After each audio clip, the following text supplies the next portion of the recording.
African Export-Import Ban, for those people that buy and sell. When I say buy and, when we talk about trade, it sounds exotic, but it's really buying and selling, right? At the end of the day. It's really, I mean, from the beginning of mankind, it's all about exchanging goods and services, and how can we, ease that process?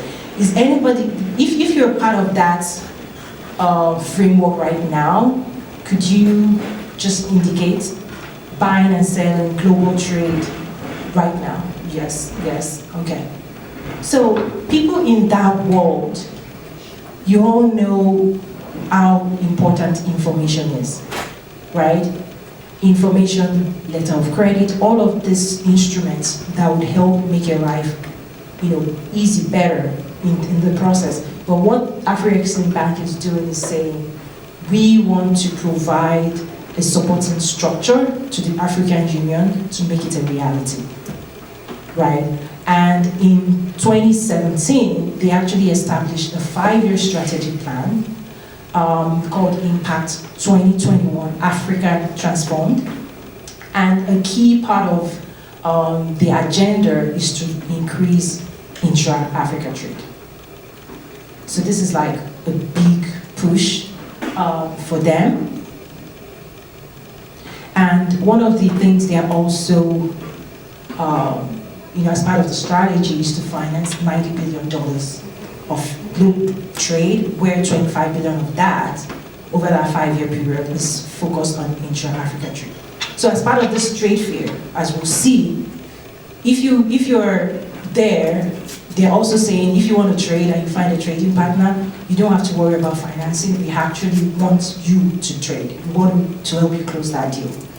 And when you look at this number, it sounds whoa, right? But for context, 2017, I believe, they did about $8 billion financing. About 50% of that sits in Nigeria, which is the largest economy. So they have 3 offices on the continent. But so if they want to increase that, but if you were to do that, multiply over 5 years, this is somehow a conservative figure as well. So any questions? Again, I'm going to make this a little bit less formal because I've spoken to one-on-one. I've spoken to people one-on-one in the room.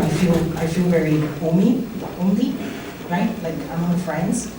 So any reactions right now?